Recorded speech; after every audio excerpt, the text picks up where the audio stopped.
Приглашаем вас в польский город, который по-русски принято называть Белосток, хотя в разные времена и на других языках его называли несколько иначе. Мы расскажем не о том, что здесь можно купить или продать, а о том, чем примечателен этот город с его непростой историей.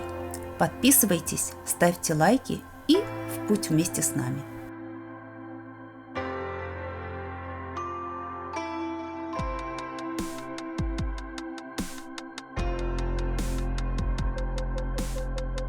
Въезжаем с севера и почти сразу видим костел, но это не древний храм, а костел Флорина, построенный в 2014 году.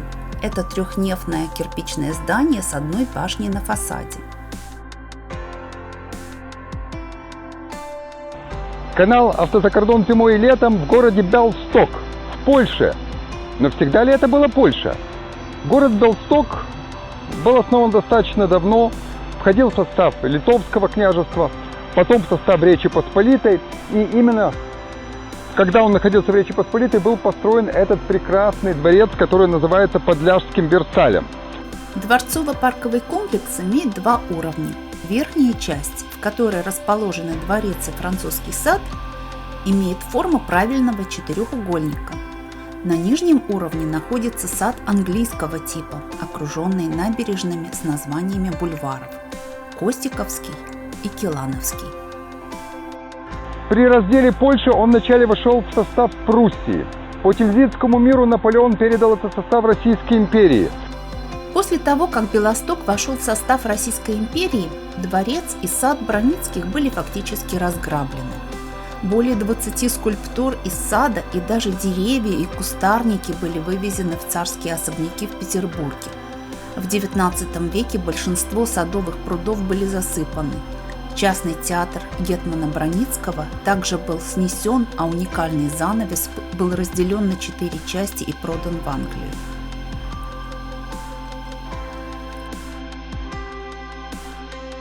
Город был очень долго в составе Российской империи, при этом в эти годы примерно 80% населения составляли евреи. Старые фотографии рассказывают о жителях Белостока.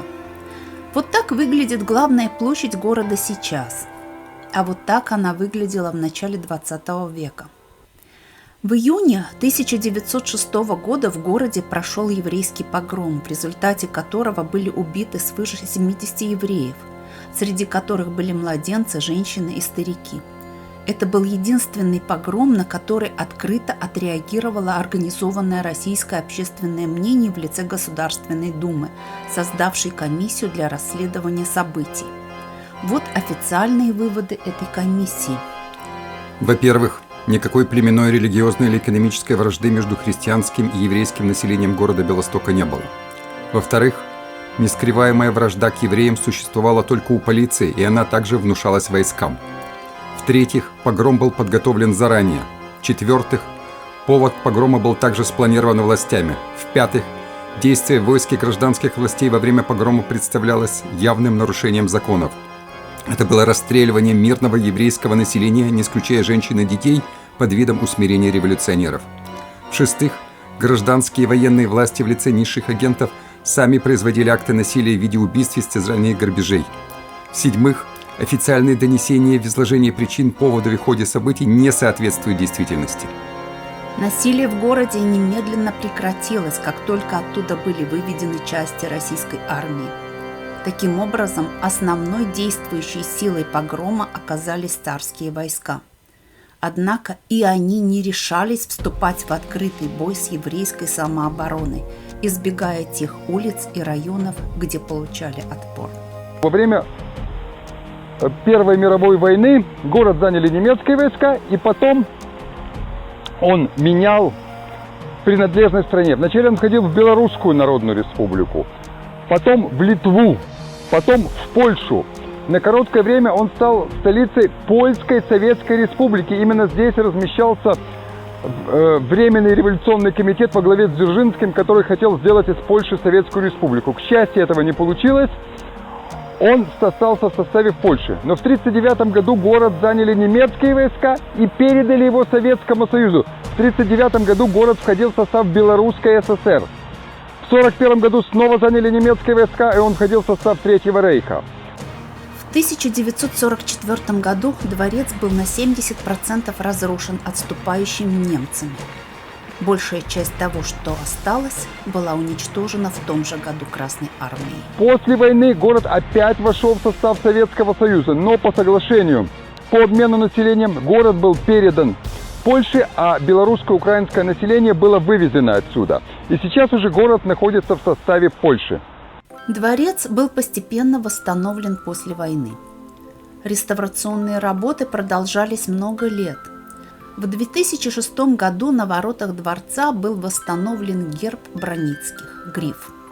Птица-гриф украшала гербы многих вельмож Польши.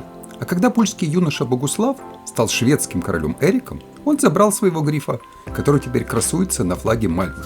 И вы можете увидеть его в нашем фильме об этом городе.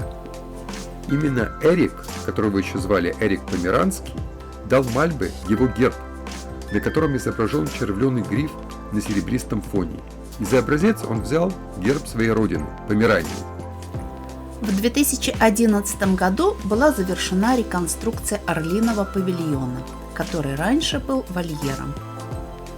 В настоящее время ведутся работы по реконструкции садов, чтобы восстановить их до состояния XVIII века. С этой целью были проведены археологические работы и исследования старых планов и описаний того периода. Мы находимся перед зданием медицинского университета Белстока. Далеко не все медицинские университеты могут похвастаться таким шикарным зданием. Дело в том, что это строился не как медицинский университет, а как дворец Браницких. Это род Браницких, который получил во владение от польского короля эти земли. И наиболее известен из них последний из Браницких, Клементий. В молодости он служил во французской армии, и поэтому сооружение построено в стиле Версаля. Оно называется Подляжский Версаль. Позднее Браницкий дослужился до коронного гетмана, то есть фактически главнокомандующего польской армией. Он претендовал на то, чтобы его избрали польским королем, но избрали его шурина Станислава Понятовского. И в огорчении он вернулся сюда, детей у него не было, поэтому замок оставался дальше, и сейчас, слава богу, студенты могут учиться в таком прекрасном здании. В правом крыле дворца мы видим Университетский музей истории медицины и фармации. Использование дворца медицинским университетом, возможно, связано с тем, что в годы Первой мировой войны здесь был полевой госпиталь. О непростой истории города напоминает и то, что неподалеку размещается сквер армии Краевой и военный музей. Поблизости высятся притягивающие взгляды готический храм. Первое здание храма Вознесения Пресвятой Богородицы было построено в начале XVII века в стиле позднего Ренессанса. Но к концу XIX века оно оказалось слишком маленьким. Из 12 тысяч прихожан в нем помещалось меньше 1000. В 1897 году Белосток посетил царь Николай II и одобрил прошение о строительстве новой церкви. Но в итоге католики получили разрешение от царских властей только на расширение существующей церкви, поскольку политика русификации польского населения не позволяла строить новый костел. В результате к существующей церкви был пристроен новый, более крупный храм. Вот это маленькое белое здание в виде пристройки – это старый храм. Но фактически пристройкой является неоготическое здание высотой 72 метра, построенное в самом начале 20 века. Костел представляет собой трехнефное здание, которое сверху имеет форму латинского креста. Костел Вознесения Пресвятой Богородицы в Белостоке продолжает традиции готического стиля, образцы которого мы видели в Торуне и в Мальме, и имеет схожие черты с неоготическими церквями в Лиепае, Вильнюсе и Фредрикстате.